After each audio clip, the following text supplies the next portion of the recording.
Parece que ya ahí estamos, ¿no? Ya me marca que entramos.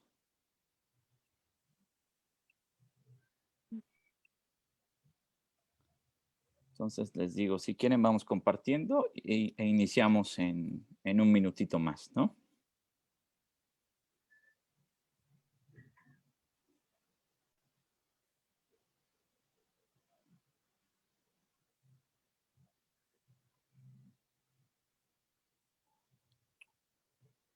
Pues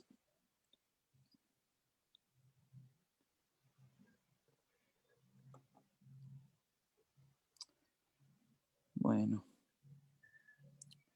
pues vamos iniciando. Nada más hago aquí una pequeña presentación y ya si quieren nos arrancamos aquí a platicar un poquito. ¿Sale? Hola, ¿qué tal? Muy buenas tardes a todos. Esperamos que se encuentren muy bien allá en casa. Me parece que ya hay gente conectada. Les recordamos que estamos en vivo desde la ciudad de Jalapa y que este es un espacio del Instituto Veracruzano de la Cultura a través del Ágora de la ciudad. Y bueno, una vez más aquí en este círculo de lectura virtual que nos gusta mucho, un espacio que hemos generado y que como ya muchos saben desde la semana anterior, pues lo hemos dedicado a la obra de Enrique Serna, lo cual nos da muchísimo gusto. Y hoy créanme que pues estamos realmente en una edición de lujo porque se encuentra aquí con nosotros el autor de los libros que hemos estado comentando y a quien le agradecemos mucho. Y también quiero darle la más cordial bienvenida, por supuesto, a toda la mesa, a nuestros amigos que ya conocen, a Max, a Víctor, a Nancy pero en especial a Enrique Sena, muchas gracias por tu sencillez y tu disposición a colaborar aquí con nosotros en este espacio, Enrique. Con mucho gusto de platicar con ustedes. Gracias. Chicos, ¿qué tal? ¿Cómo han estado? Espero que se encuentren muy bien. Hola, ¿qué tal? Sí, muchísimas gracias, Gustavo, de nuevo por la invitación. Víctor, Nancy, un gusto estar de nuevo con ustedes y, por supuesto, emocionado de platicar hoy con Enrique Serna. Sí, pues bueno, como para recapitular un poco, pues estábamos platicando la semana anterior, hemos elegido aquí un par de libros, tu obra ya es muy amplia, Enrique. Pues yo más que, pues, no, has ganado premios, eres uno de los escritores más reconocidos, premiados, pero sobre todo yo creo que de los más entrañables, porque ya son varios años que tus relatos nos han acompañado, ya varias generaciones. Yo recuerdo, ya tiene muchos años desde que me encontré algún libro tuyo por ahí y lo hemos leído, y pues nos da muchísimo gusto que estés por acá. Estábamos hablando hace 8 días de una novela muy, muy particular como lo es El miedo a los animales, ¿no? Que todos lo reconocemos. Aquí en la Universidad Veracruzana se comenta mucho. Y hoy, pues, pensamos abordar un poco también sobre tu faceta de cuentista, que no es muy amplia, o sea, tanto como tus novelas, pero que vaya, o sea, se te ha dado muy bien, ¿no? Y hasta donde sé, tú lo aprecias mucho el cuento, ¿no? Esta cuestión del cuento. Entonces, pues yo quisiera que mis compañeros acá, y la gente, por supuesto, que está viendo esta conversación, pues tuviera la oportunidad de platicar contigo un poquito acerca de esto, de tus novelas, de tu obra, de tus cuentos en general, ¿no? Pues yo quería que iniciara Nancy Hernández, pero se acaba de salir, no sé por qué, pero pues, ¿qué tal, Max? No sé si a ti te gustaría comenzar un poquito con algún tema. Sí, muchas gracias. Bueno, Enrique, la verdad es que creo que tú eres el único escritor al cual cuando uno lo recomienda, la verdad es que no defrauda a nadie. Yo al menos he recomendado a personas muy distintas varias de tus novelas, de tus cuentos, y la verdad es que tu literatura está tan hermanada, digamos, con lo erudito y a la vez con la cultura popular. Ha hecho de ti, o más bien has hecho tú un estilo bastante camaleónico que permite viajar, ¿no? Y no conoce fronteras la ficción que nos presentas. Nos puedes dar desde un De Negri hasta un Luis de Sandoval Zapata, llevarnos al barroco novohispano, llevarnos al romanticismo mexicano, y todo siempre suena con mucha, mucha naturalidad. Y sin embargo, me gustaría que hablaras quizá no un poquito de tus propias obras, de tus novelas, sino de las novelas que a ti te hubiera gustado escribir. Es decir, ¿cuáles son esas obras que para ti pues te han formado de una manera quizás absoluta, quizá definitiva? ¿Y cuáles son aquellos cuentos o novelas, o incluso poemas de los cuales a ti te hubiera gustado ser autor y que de alguna manera pues emulas y copias? Bueno, mira, para referirnos al género al que pertenecen la mayoría de los cuentos de amores de segunda mano, que es el cuento cruel, ¿no? Pues realmente yo en la época en que estaba escribiendo este libro hice grandes descubrimientos literarios de cuentistas crueles, ¿no? Que creo que me dejaron una huella muy profunda. Entre ellos, por ejemplo, el fundador, digamos, del cuento cruel en Francia, que es Villiers de l'Isle Adam, ¿no? Yo recuerdo haber leído, por ejemplo, eh, un cuento donde hay un aristócrata que estrangula a cisnes para deleitarse con el canto de esos cisnes, un dramaturgo que eh, asiste al duelo donde va a morir su mejor amigo porque quiere tener por primera vez una emoción genuina, ¿no? Y Villiers yo creo que era un escritor que se daba cuenta de que había una enfermedad, digamos, entre el público burgués que asistía a los teatros y que se conmovía hasta las lágrimas con un drama, un melodrama, pero al mismo tiempo era implacable cuando se trataba de cobrarle la renta a un inquilino moroso y lo lanzaban con facilidad de su departamento, etcétera, ¿no? Entonces, esta enfermedad que él encontró, pues es el narcisismo de la conciencia, ¿no? La idea de que uno, la idea idealizada que solemos tener de nosotros mismos, y entonces él inventó una manera de contrarrestarla, ¿no? Que era justamente el cuento cruel.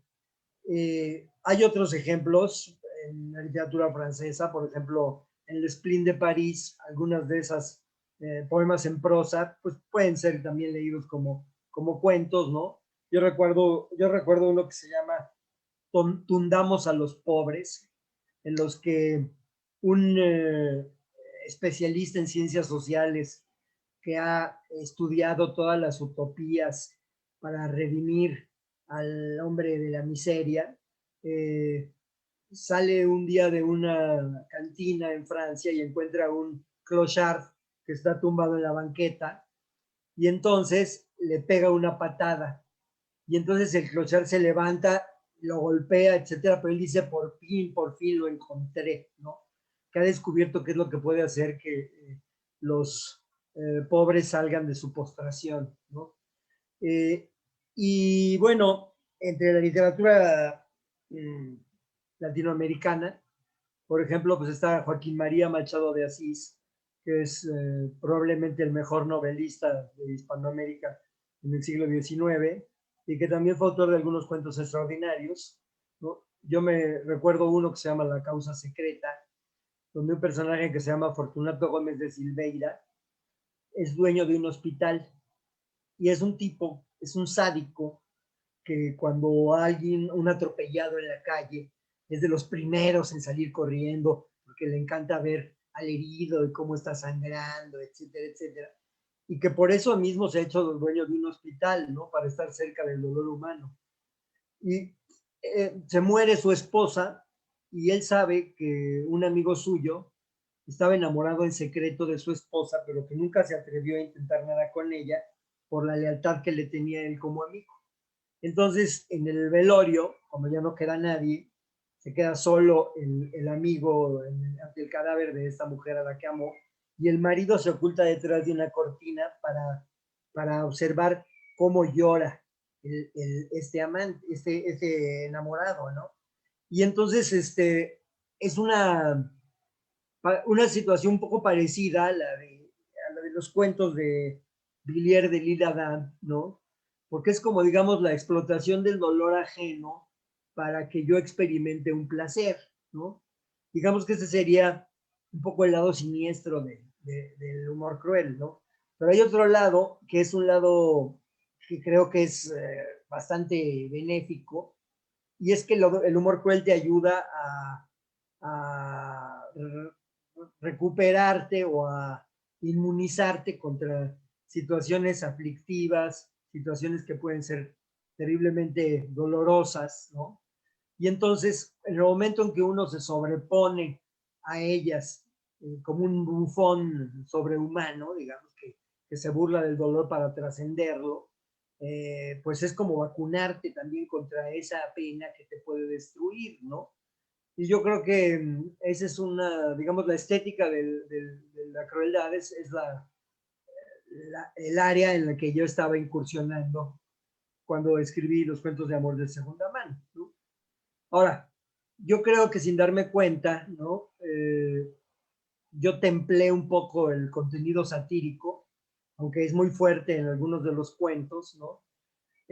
Para acercarme más al espíritu de la comedia, ¿no? Porque la comedia, según un gran teórico del drama, Eric Bentley, que tiene un gran libro donde define los géneros dramáticos, la vida del drama, ¿no?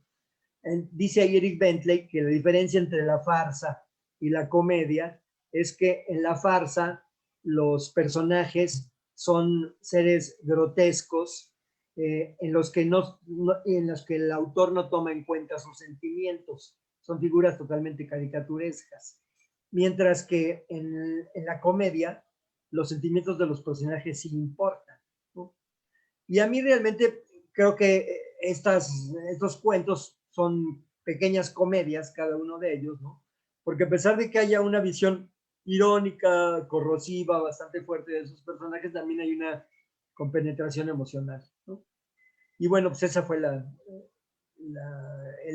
mezcla que yo traté de hacer. Por supuesto que no estaba yo tan consciente de ello en el momento en que los escribí. Es algo que he ido reflexionando más adelante. Perdón, en ese sentido, estaba yo pensando ahora que enunciabas estos ejemplos, ¿no? Pues en la literatura o en la literatura española o la tradición castellana, hay algunos ejemplos. Me recuerdo, por ejemplo, a Valle Inclán, ¿no? Algo de esto. O también, digamos, en el cine a Luis Buñuel un poquito, ¿no? Tenía este humor, tenía este punto de vista quizá a la hora de acercarse a este tipo de personajes, ¿no? Tenemos una tradición ahí, ¿no? Pues sí, y es mi propia tradición, ¿no? Como parte de esa Ujú. cultura, ¿no? De la literatura española, ¿no? El caso de Valle Inclán, pues sí, ¿no? Creo que Valle Inclán es un ejemplo de un escritor que se acerca más a lo grotesco, digamos, Ujú. que yo, ¿no? Con una estilización además del lenguaje maravillosa, ¿no? Yo no he aspirado a esos vuelos poéticos de Valle Inclán, ¿no? eh, porque de lo que he tratado en cuanto a búsqueda estilística es más bien lograr una prosa en la cual el autor desaparezca por detrás de su narración, ¿no? Que para crear un mejor efecto y una mejor ilusión de vida. Ok. Bueno, Víctor, no sé, ¿tú quisieras comentar algo por ahí? Hola, ¿qué tal? Sí, pues retomando un poco, ¿no? Quizá este tema de la crueldad y del cierto tipo de humor.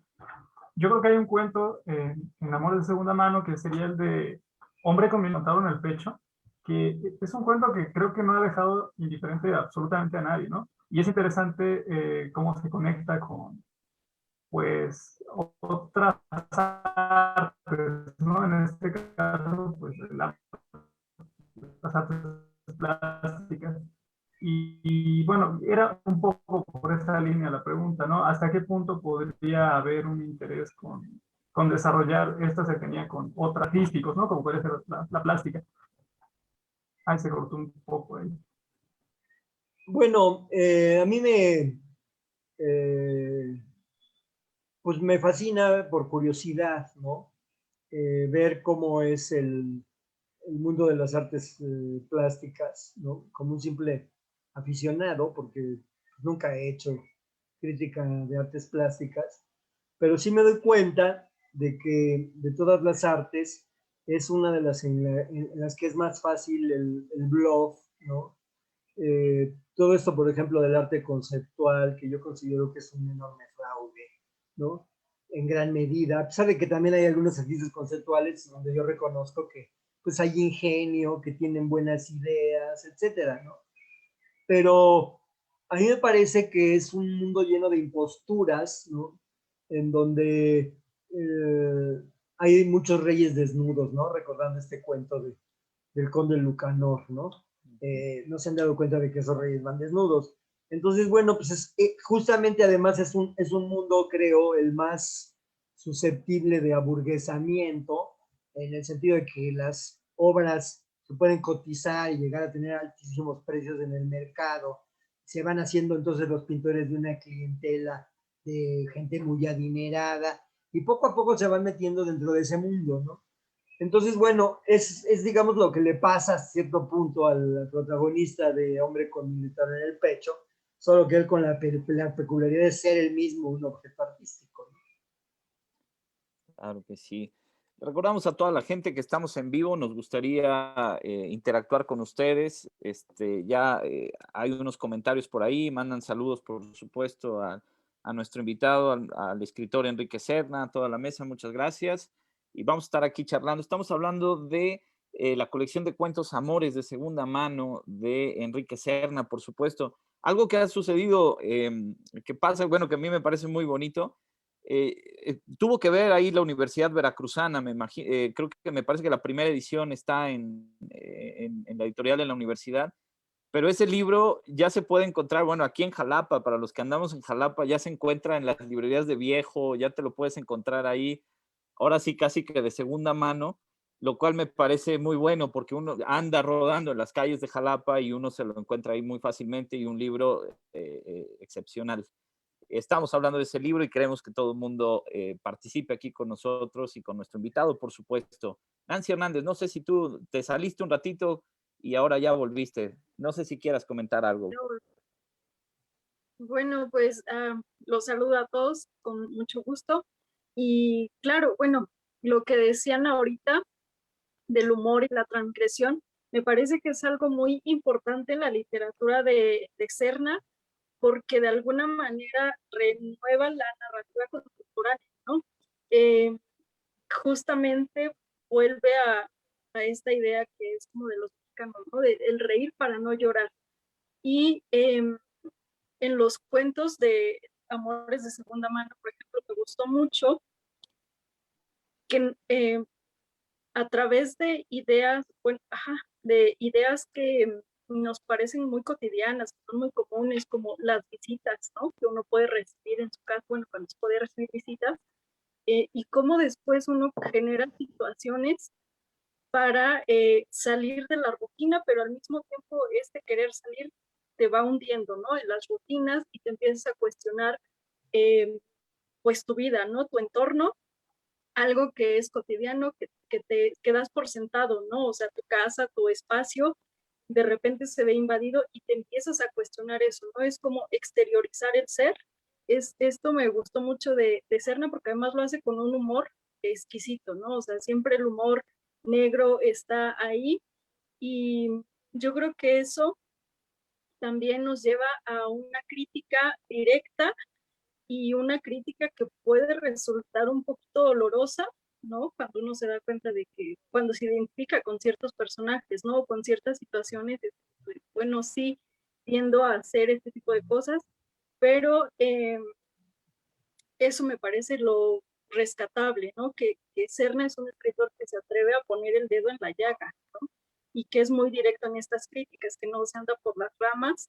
Y, por ejemplo, en la novela que se comentó la semana pasada, que era la novela esta del judicial, El miedo a los animales, pues también es una narrativa muy interesante, ¿no? Porque es una crítica así feroz a la intelectualidad mexicana, ¿no? Y al esnovismo y a todo este medio que uno llega, por ejemplo, cuando pues, yo entré a la Facultad de Filosofía y Letras, pues todo era nuevo, todo era deslumbrante, pero al mismo tiempo, al estar tan inmersa en ese medio, pues me fui dando cuenta de que muchos héroes o muchos escritores que yo creía como, wow, intocables, pues no lo eran tanto, ¿no? Que eran seres humanos también, y que como todos los seres humanos tienen errores, luz y sombra, ¿no? Entonces, me pareció una novela pues muy padre por eso, ¿no? Por esta crítica a la intelectualidad mexicana, ¿no? Porque además es como, no sé, como que de repente tenemos figuras y se hacen estatuas, ¿no? Octavio Paz, por ejemplo, ¿no? Y ahorita recuerdo un chiste de la novela que le preguntan al comandante, ¿no? Dice, yo soy gente de paz, y el judicial le dice de Octavio, ¿no? Entonces, bueno, todas estas cosas que podemos ir identificando, y, y que bueno, ¿no? Insisto en que el humor es un recurso que me parece pues muy bueno, ¿no? Y que uno disfruta también estas lecturas, eh, pues que son críticas, y son críticas inteligentes, ¿no? Y no es nada más exponer la situación que ya.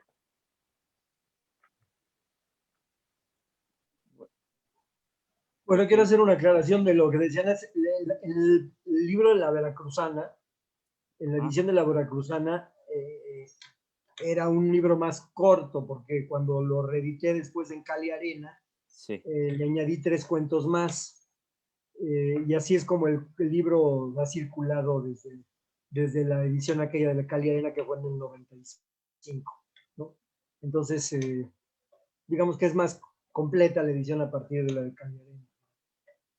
Ah, mira, qué interesante. Pues sí, andan ahí, es verdad, en Cali Arena sí la habíamos encontrado. Este, perdón, Enrique. Bueno, ya Nancy estaba mencionando ahí el miedo a los animales, que ahora ya nos parece, o sea, a la distancia es una novela por ahí del 95, ¿no? A la distancia ya nos parecía, comentábamos hace 8 días, pues ya es un documento casi de los 90, ¿no? De cómo fue esa década, de que recordamos pues el miedo que le teníamos a esta figura del judicial, que sabíamos que en cualquier momento podía llegar y bajarse estas camionetas y podía pasar cualquier cosa. Y sobre todo este mundo de corrupción, y que ya hablábamos de que pues muy inteligentemente, de una manera muy particular, se entrelazaba con el mundillo intelectual, ¿no? Y que no había tantas diferencias, ¿no? Entre la corrupción que se daba en las calles en México y cierta corrupción en la cultura o en el mundo intelectual. Yo tenía una pregunta. eh, este, ¿cómo, ¿Cómo es el México actualmente en ese sentido, 20 años después? ¿Cómo se actualizaría el miedo, una novela como El miedo a los animales en estos tiempos?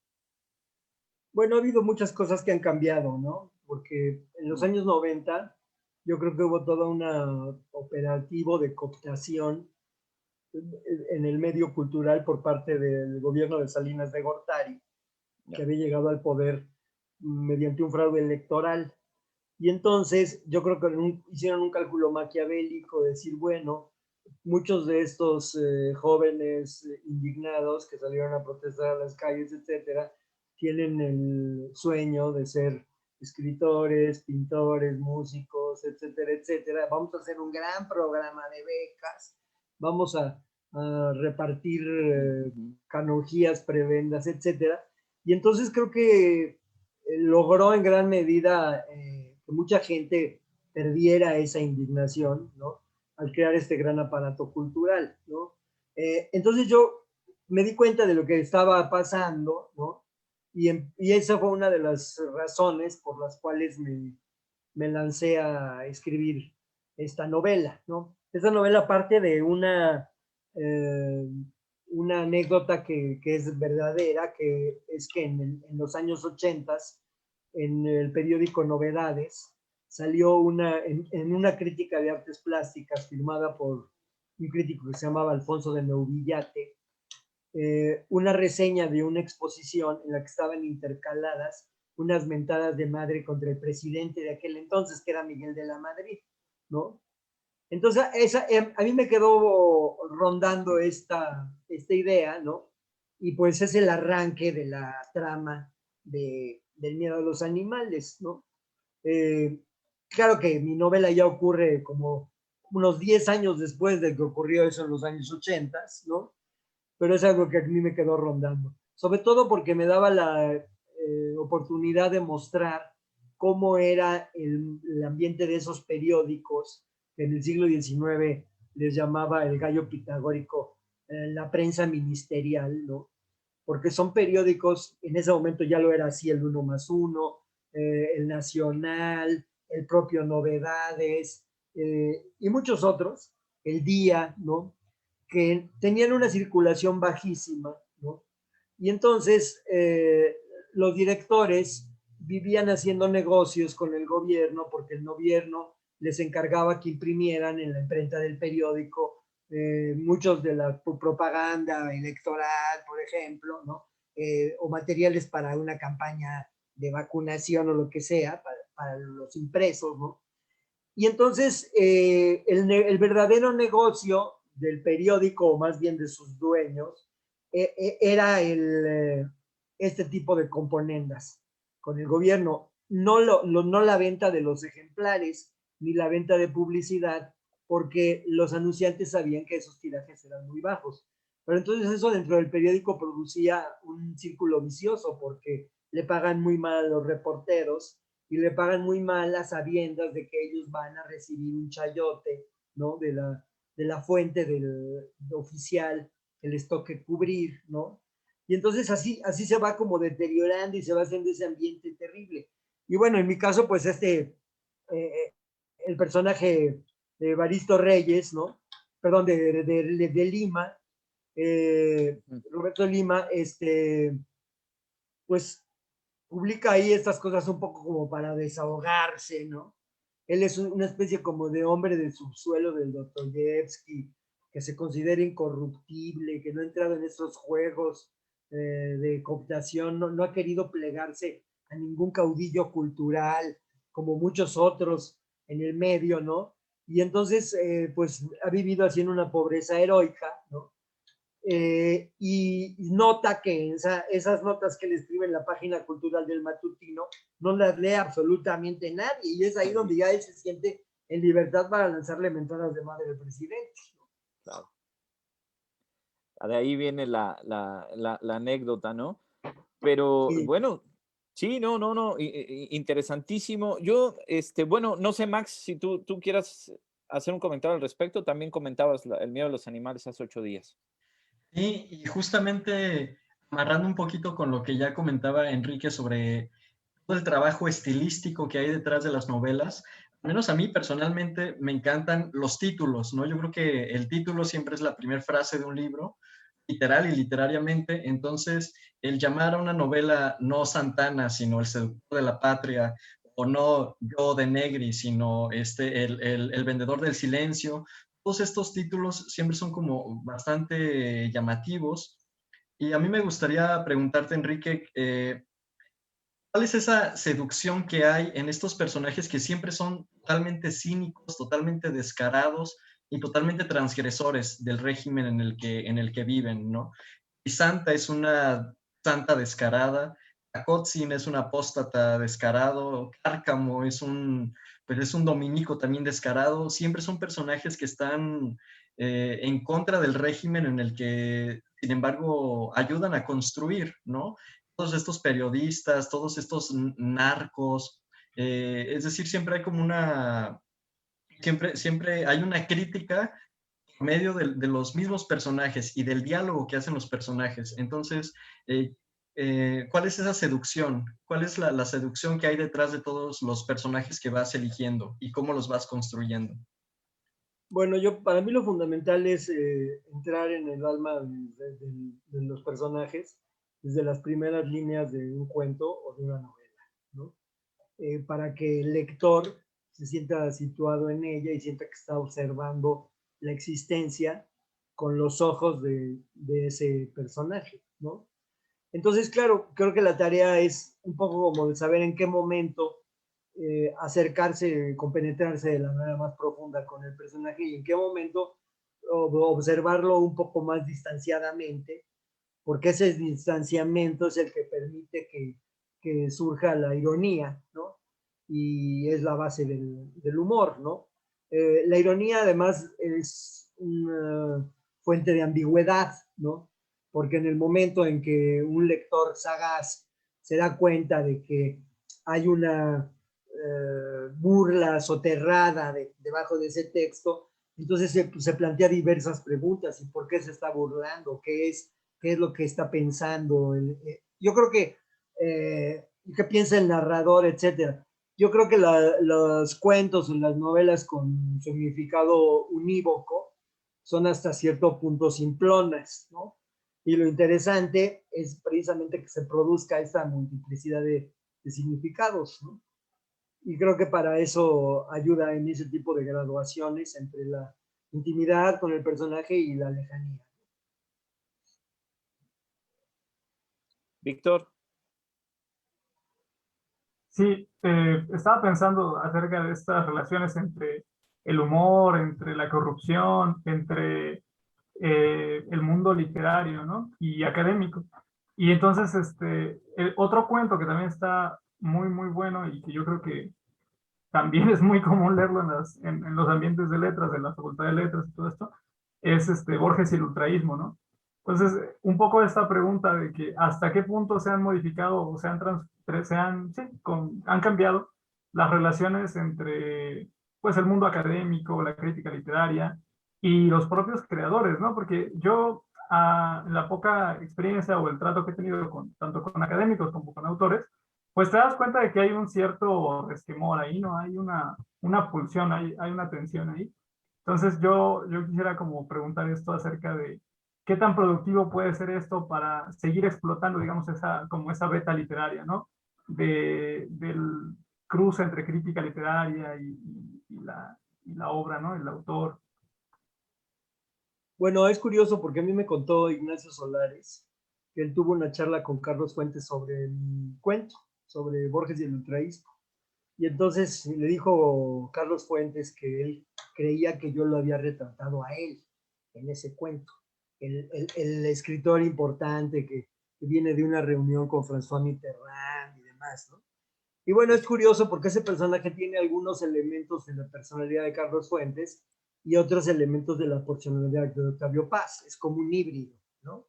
Entonces, pues a mí me dio bastante risa que se hubiera dado por aludido, digo, porque no le quedaba enteramente el saco. El ensayo que encuentra sobre la envidia, ¿no? Que es un ensayo medio político, era exactamente igual a todas las tesis que en esos años sostenía Octavio Paz, ¿no? Sobre Nicaragua, la revolución sandinista y todo ese asunto, ¿no? No realmente no se correspondía tanto con el pensamiento de Fuentes, ¿no? Pero bueno, a mí me parecía que era una provocación divertida, ¿no? Poner de esta manera al personaje, porque además yo creo que ese cuento tiene además otra vuelta de tuerca, ¿no? Finalmente el personaje ridiculizado, el personaje más grotesco, es el profesor de literatura de Villanova University que se hace amante de la esposa del escritor, ¿no? Porque finalmente pues es un cuento sobre la envidia.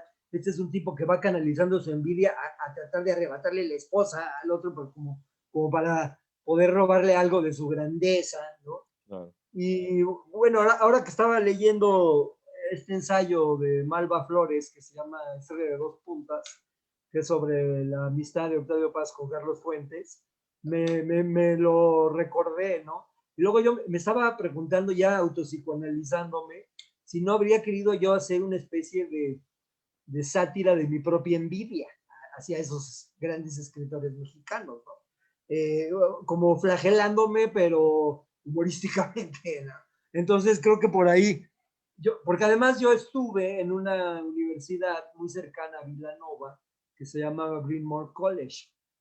Era una universidad femenina que es famosa en Estados Unidos porque, por ejemplo, hay una película de Billy Wilder que en español se llamó Una Eva y dos Adanes, con Marilyn Monroe, Tony Curtis y Jack Lemmon, sí, en donde Tony Curtis y Jack Lemmon se disfrazan de mujeres y se disfrazan además de niñas bien, ¿no? Y entonces cuando les preguntan que dónde estudiaron, ellos dicen que estudiaron en Bryn Mawr College, en este colegio donde yo estuve, ¿no?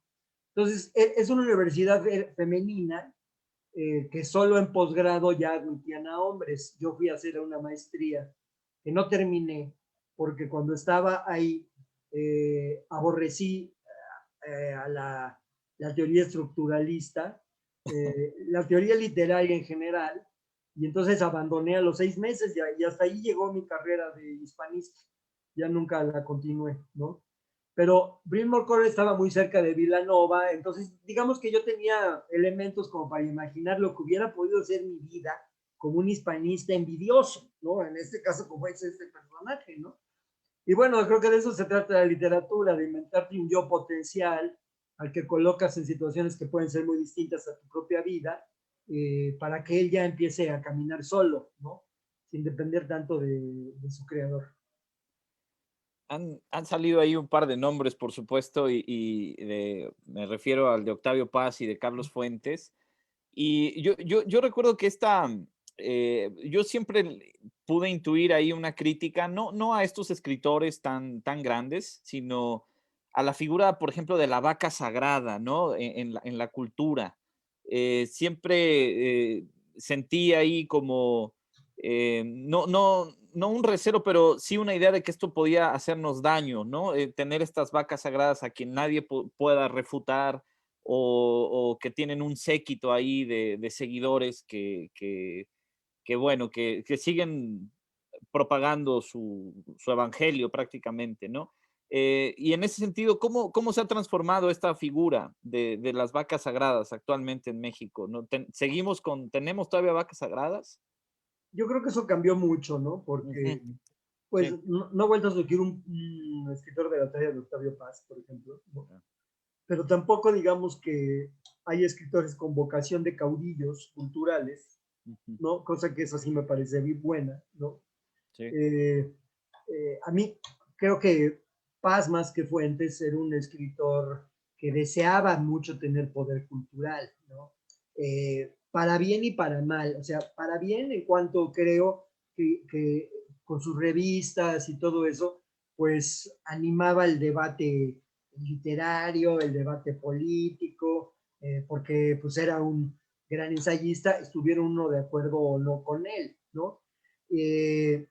Fuentes era otro tipo de escritor. Fuentes es un escritor que a mí me da la impresión de que él quiso imponer su obra más que cautivar a los lectores, sobre todo a partir de Terra Nostra, Terranos. Cristóbal Lonato, ¿no? Estas novelas que son terriblemente farragosas y que, por cierto, en este ensayo de dos puntas se revela que Octavio Paz no pudo terminar Terra Nostra ni Cristóbal Lonato, las dejó a la mitad, al igual que muchos de nosotros, ¿no? Porque realmente son un gancho al hígado, ¿no? Pero en ese momento, Fuentes, o sea, Julio Ortega, grandes hispanistas, críticos con mucho peso, en cuanto él publicaba uno de estos bodrios, era una lluvia de elogios enorme. ¿Qué pasaba? Que la crítica estaba completamente anulada o cooptada, ¿no? Por el prestigio del autor. Entonces, eso me parece que es bastante nefasto. Curiosamente, este ensayo de Malva lo que cuenta es precisamente cómo la crítica llega a un momento en que acaba venciendo a este pacto, digamos, de favores mutuos que tenía Fuentes con muchos de estos críticos, y acaban saliendo una crítica que fue la de Enrique Krause, demoledora, ¿no? Que decía lo que muchos lectores habíamos pensado antes, ¿no? Nancy Hernández. Ahora, Claro. Ah, bueno, así como digo esto, debo de aclarar que yo creo que Fuentes tiene 3 o 4 libros muy importantes que van a perdurar, ¿no? Eh, Curiosamente, no las novelas monumentales como estas de Terranos de Moral, sino sus libros de cuentos, Cantar de Ciegos, Aura, la muerte de Artemio Cruz. Creo que esas son sus mejores obras, pero él me parece que es un escritor demasiado oportunista, que siempre estaba queriendo, digamos, subirse al carro de una moda prestigiosa, o también codearse con el poder político, ¿no? O sea, era un hombre que una semana le tocaba viajar junto con Felipe González a no sé dónde, y al día siguiente estaba en la Casa Blanca con Bill Clinton, etcétera, etcétera. O sea, quería, digamos, rebasar el perímetro del área de influencia que puede tener un escritor para convertirse en una especie de consejero áulico, así que le susurrara al oído de los poderosos. para gobernar a trasmano, ¿no? Una ambición que creo que es desmesurada y que probablemente lo haya dañado creativamente a él como escritor. Nancy, me parece que tenías ahí un comentario. Bueno, pues solamente era como complementar lo que dije hace un momento y ahora con lo que dice Serna, ¿no? Sobre Fuentes y Paz, lo que comentabas tú de la figura de la vaca sagrada, ¿no?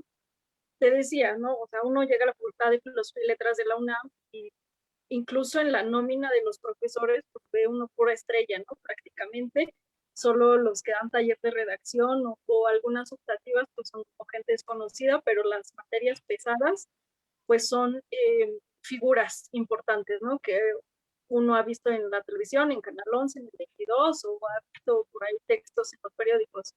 Y entonces sobre esto, hilándolo con el miedo a los animales, ¿no? Que es también muy interesante la superposición que hace el autor sobre dos mundos que aparentemente son muy distintos, ¿no? Que es el judicial, la policía, la corrupción, la delincuencia, y por otro lado la cultura, ¿no? El mundo intelectual, los escritores, y cómo pues los une a ambos la corrupción, ¿no? La potencial corrupción que puede haber o no en esta gente, ¿no?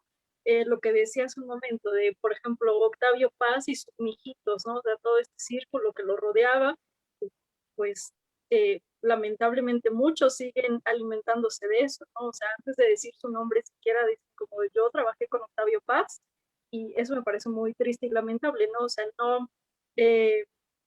no destacar por mérito propio, sino por trabajar con.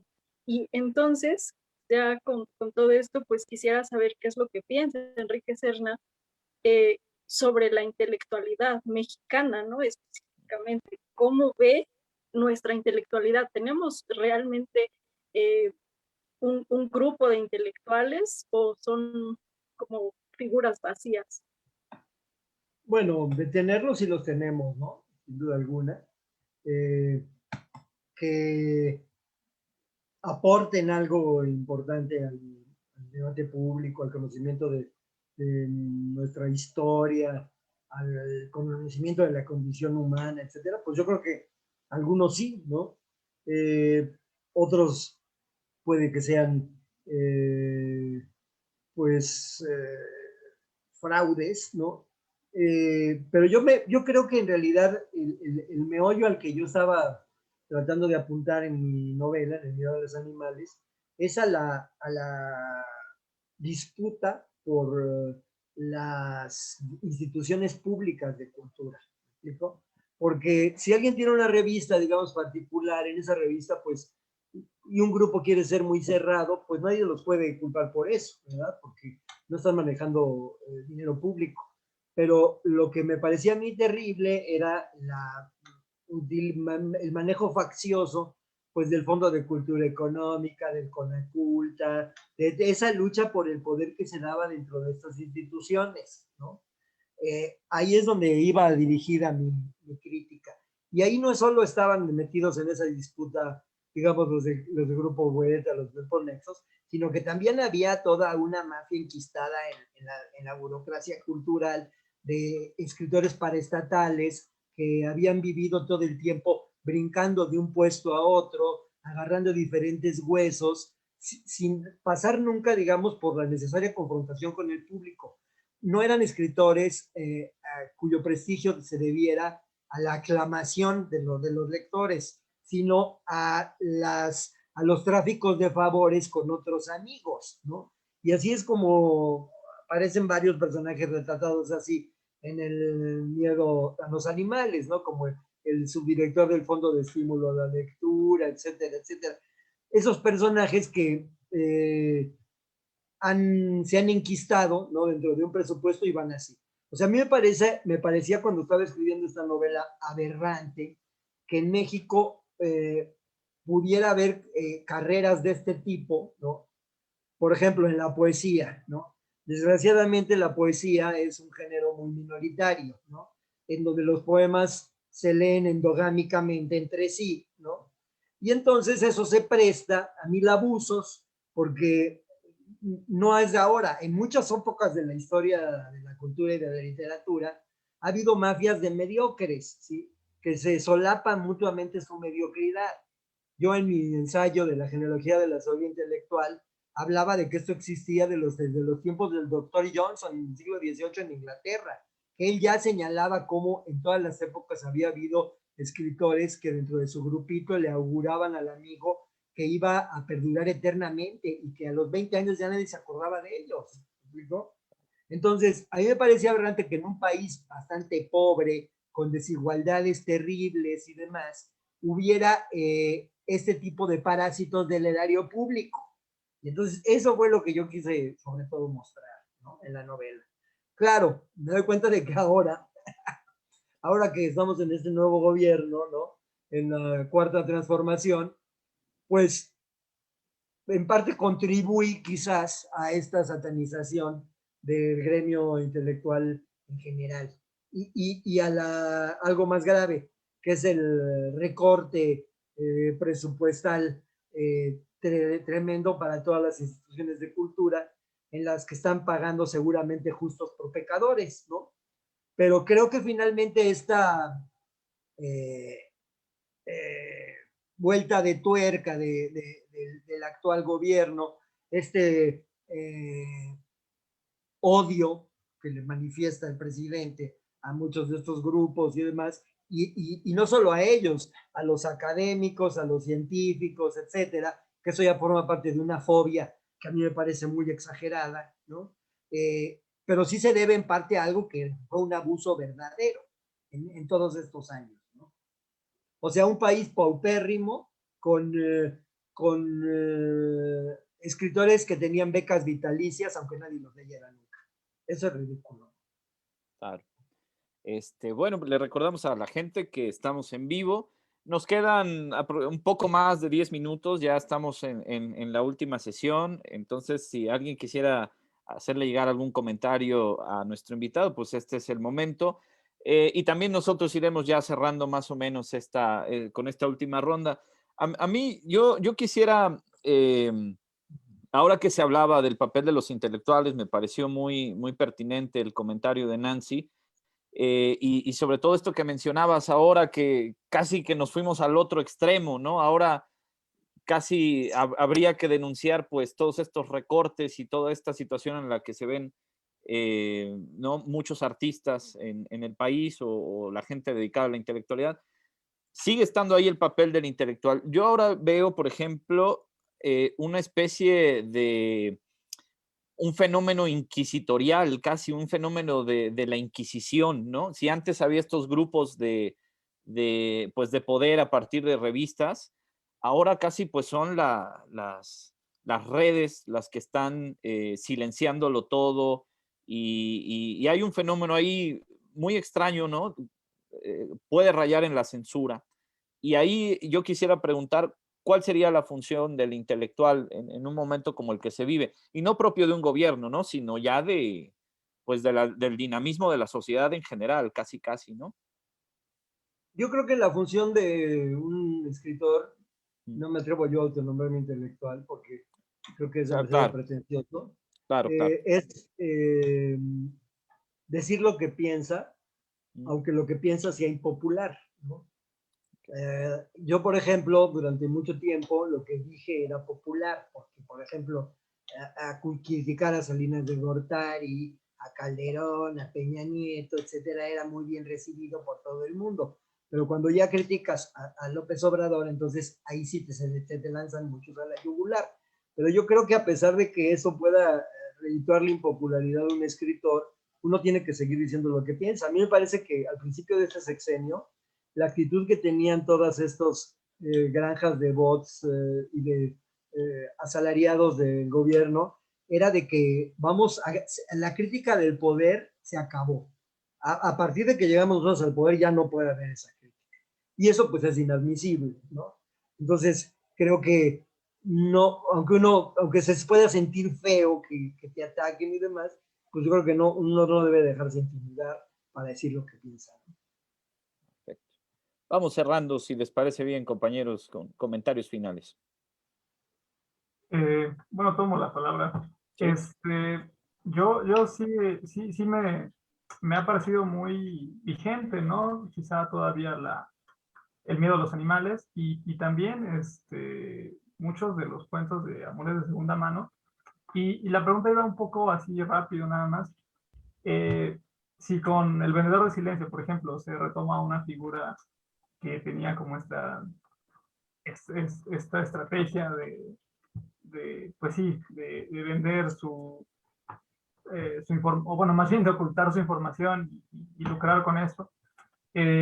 ¿Cómo podría darse esta transformación, digamos, en un momento en el que la comunicación aparentemente fluye de una forma ya muy, al menos en redes sociales, digamos, ¿no? Fluye de una manera muy diferente a como ocurría con por ejemplo, mencionado como ministerio casi de la cultura, ¿no? Ahora que hay un poquito más de diversidad en apariencia, ¿no? Que tenemos como más pocos. Eh, ¿Sería posible tener a un personaje como de Negri o sería ya algo que no, que ya es de otra época, por decirlo así?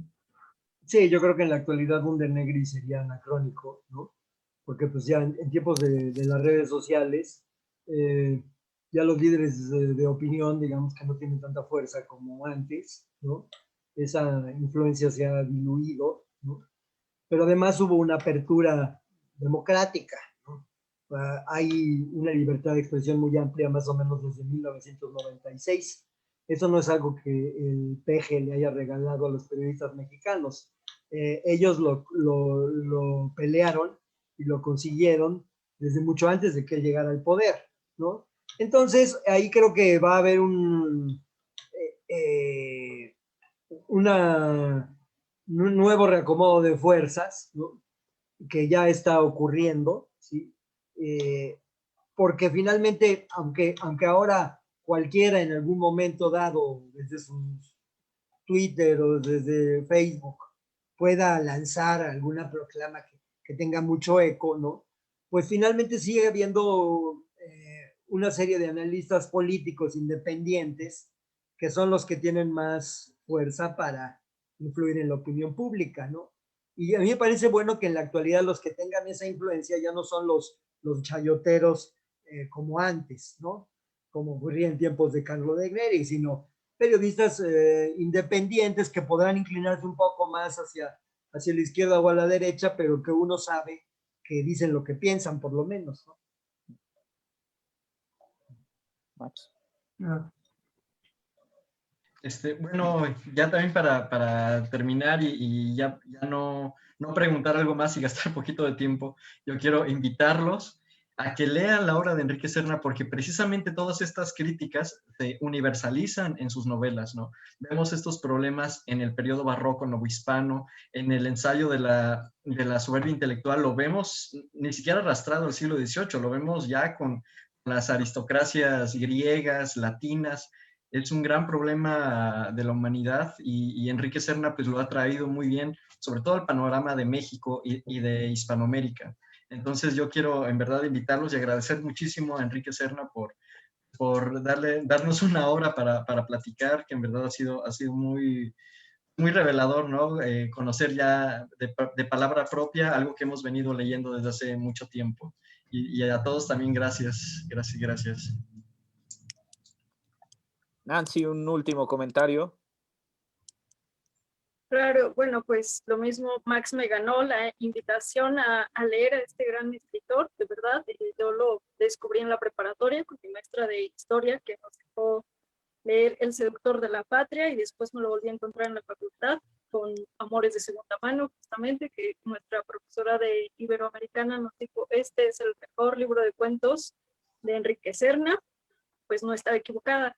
Y ya para terminar con una pregunta, me llamó la atención que Serna dijera, no me atrevo a autodenominarme intelectual, ¿no? Entonces, pensando un poco en José Emilio Pacheco, que es como el escritor que trabajo, y que tampoco le gustaba esta etiqueta de intelectual, ¿no? Porque decía que el intelectual, la figura del intelectual acabó por tener la obligación de opinar de todo. Entonces, Enrique Serna, ¿qué cree? ¿Que esta palabra o este adjetivo intelectual se gana? ¿La crítica se lo pone al escritor o uno se autodenomina?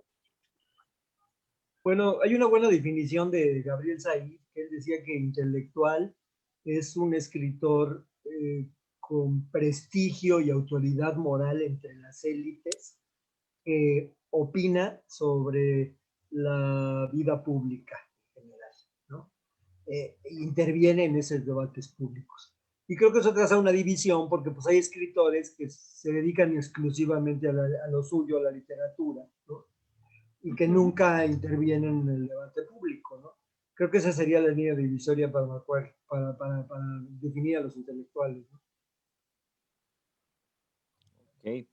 Sí, bueno, es todo un tema y pues esta figura a veces tan latinoamericana me parece, yo no sé, por supuesto que hay grandes artistas, hay grandes filósofos, intelectuales en otros países, pero esta figura donde el artista o el escritor tiene tal influencia en la vida pública, ¿no? Y en la política muchas veces, es difícil a veces encontrarla, ¿no? Se justificaba con el hecho de que en los países latinoamericanos había tal atraso, ¿no? Que era una irresponsabilidad de los que tenían acceso a los estudios y a la cultura para hacer para tener este tipo de acciones, ¿no? Yo creo que es más francesa que latinoamericana esta Ok, tradición, ¿no? ok, Porque en el siglo XIX en Francia, más o menos a partir de Zola, ¿no? sí. Cuando él interviene en el debate sobre Dreyfus, publicando Yo acuso, entonces empieza a surgir un tipo de escritor que se convierte en líder de determinadas causas políticas, Ujú, ¿no? ujú. Y después de Zola, pues recogió esa misma estafeta Jean-Paul Sartre, por Exacto. ejemplo, ¿no? Sí, sí, los Y otros existencialistas. que han seguido. Y digamos que como la literatura latinoamericana es una literatura bastante afrancesada, ¿no? Ujú, ujú. Esa figura del escritor, que es como una especie de conciencia crítica y demás, pues creo que la tomamos de ahí, ¿no? Ya. Algo Ujú. que creo que va diluyendo, digamos, esta figura es que hay una división del trabajo en la actualidad, me parece a mí, entre historiadores, politólogos, que digamos que ya tienen una preparación académica que va encarrilada a hacer ese tipo de crítica, ¿no? Y que digamos que ha hecho que los escritores de literatura ya no solamente de manera tangencial participemos en ese debate público, ¿no? Entonces, a mí la verdad esa división del trabajo me parece buena, ¿no? Ya. Y no dudo en absoluto que hoy en México, pues los más brillantes analistas políticos sean los que tienen esta formación académica, ¿no? Claro, claro. Bueno, pues estamos ya llegando aquí al final de este programa, de esta pequeña charla. Les agradecemos a toda la gente. Nada más para despedirnos, me gustaría dar lectura a algunos comentarios que nos dejaron por aquí rápidamente. Nos dice, muy cierto lo que comenta el señor Serna, sigue el chayote en los medios de comunicación, desde siempre se ha dado. La corrupción y el mal gobierno lo muestra sutilmente en sus cuentos. Me parece que es correcto. Y posteriormente dice, pues en Facebook y en YouTube censuran por expresar lo que no se ve bien en el gobierno. Bueno, en general, bueno, hay saludos para todos, principalmente para Enrique Serna. Muchas gracias a todos. Yo me quedo con esto que mencionaste sobre la única responsabilidad de un escritor y diría de un artista en general, es expresar lo que verdaderamente piensa y ser honesto y no dejarse intimidar, ¿no? Me parece muy, muy importante señalarlo ahí. Y pues agradecerte mucho, Enrique, de verdad, este gesto que has tenido aquí con nosotros de venir a platicar un ratito pues, con tus lectores y con el público, ¿no? Pues no hay de qué, espero que la próxima ya pueda yo ir a Jalapa a saludar a todos mis amigos que tengo por allá. Hombre, por favor, quedan muchas cosas, ¿no? Ya hablaremos algún día, si se puede, si tenemos otra ocasión. Hay mucho que hablar de tu obra, muchos libros que comentar y sobre todo muchas facetas, ¿no? Pero por hoy así ha sido y muchísimas gracias. Compañeros, muchas gracias a todos, ¿eh? Gracias. Adiós, chicos. Gracias, muchísimas gracias, un gusto. Hasta luego. Gracias, igual. Mucho Gracias. gusto. Gracias a Enrique Serna. Chao.